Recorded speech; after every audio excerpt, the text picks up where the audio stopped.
Welcome to This Explainer. Today we're diving straight into something that is quite literally the stuff of nightmares. We're going to explore one of the most universally terrifying, profoundly unsettling, and honestly deeply mysterious experiences known to human consciousness.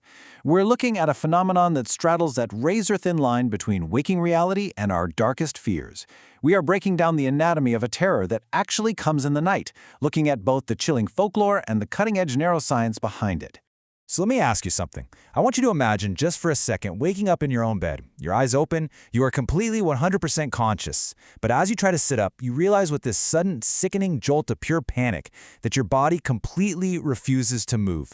You are trapped inside your own physical form, entirely paralyzed, completely vulnerable. And suddenly, you realize you're not alone in the room.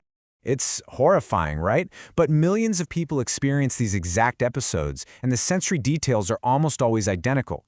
Victims report an acute sense of a monitoring, evil presence. There's a crushing weight on the chest that makes it nearly impossible to breathe, absolute immobility, and very often, a dark, shadowy figure crouching or standing right at the foot of the bed. And crucially, eyes that track the observer. It's an intense, hyper-vigilant awareness paired with a dread so thick you could cut it with a knife.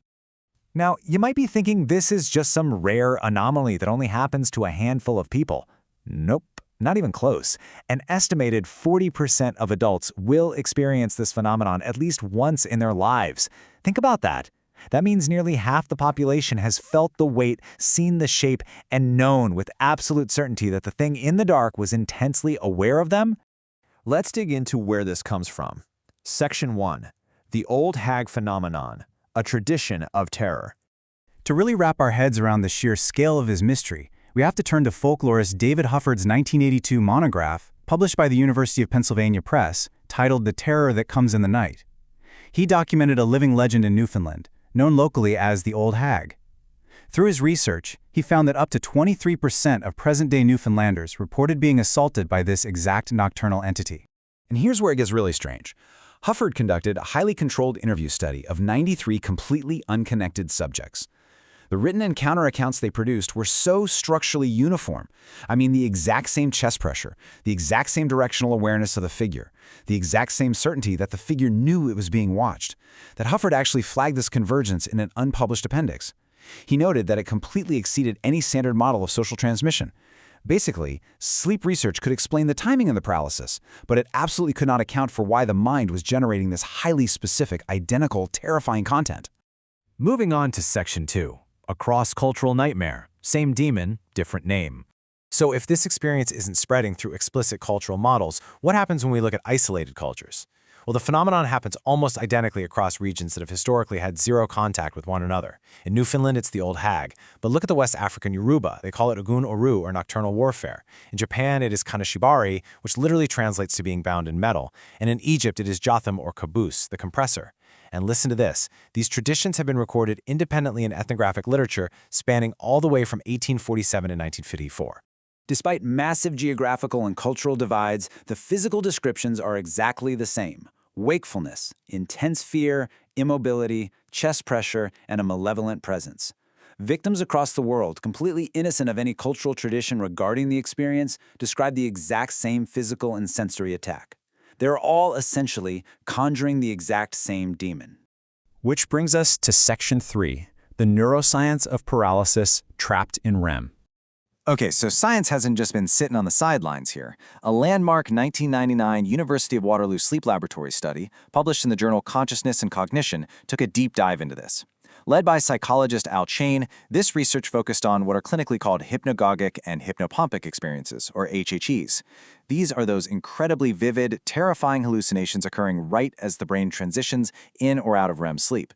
Essentially, your brain wakes up, but the natural paralysis that keeps you from physically acting out your dreams remains fully active. You are consciously awake, but your brain is still projecting dream imagery straight into your waking reality. Chain's team broke this entire ordeal down into 3 distinct structural factors. First, the intruder factor. Second, the incubus factor. And third, unusual bodily experiences like out-of-body sensations. For our explainer today, let's just focus on the first 2, because they truly make up the anatomy of this nighttime assault. This is where ancient folklore directly maps onto brain chemistry. The incubus factor, that awful feeling of a creature sitting on your chest, happens because your motor neurons are hyperpolarized. You're trying to breathe deeply, but your muscles are inhibited, causing a terrifying sensation of suffocation. Meanwhile, the intruder factor triggers. Your midbrain enters a state of extreme hypervigilance, frantically trying to detect an external threat to explain why you can't move or breathe, and it projects a hallucinated shadow figure right into the room with you. And please, make no mistake about how visceral this is. In Chain's massive web sample, 64% of subjects gave the absolute maximum possible rating for the word fear. In fact, respondents frequently noted that the word fear didn't even come close to doing justice to the abject terror they experienced. To your brain, in that moment, this isn't a dream. It is a genuine, real-world, life-threatening assault. Finally, Section 4. The entity that stares, the lingering anomaly. So neuroscience neatly explains the mechanics of the paralysis, right? But a deeply unsettling anomaly still remains. The narrative of the assault is entirely uniform. And the most chilling detail actually resides in the raw, never fully published response transcripts held at the Waterloo Archive from that 1999 study. Chain documented that subjects experiencing the episode under monitored REM conditions reported the shadowy figure actually reacting to their attempted eye contact in 78% of cases. Think about that. The figure knew it was being watched.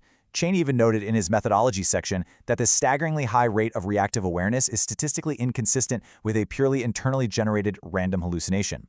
Which leaves us here. Science can confidently explain the paralysis. It completely accounts for the chest pressure and the midbrain hypervigilance. But if this is really just a random misfiring of REM sleep, why does human consciousness universally conjure the exact same shadowy intruder? And more importantly, with a neuroscience that explains the paralysis but cannot account for it, why does the figure almost always look back? It kind of leaves you to wonder, the next time you wake up in the dark, frozen in place, is that shadow at the foot of your bed just a neurological glitch, or is it something else entirely? Think about that tonight. Thanks for joining me for this explainer, and as always, keep questioning everything.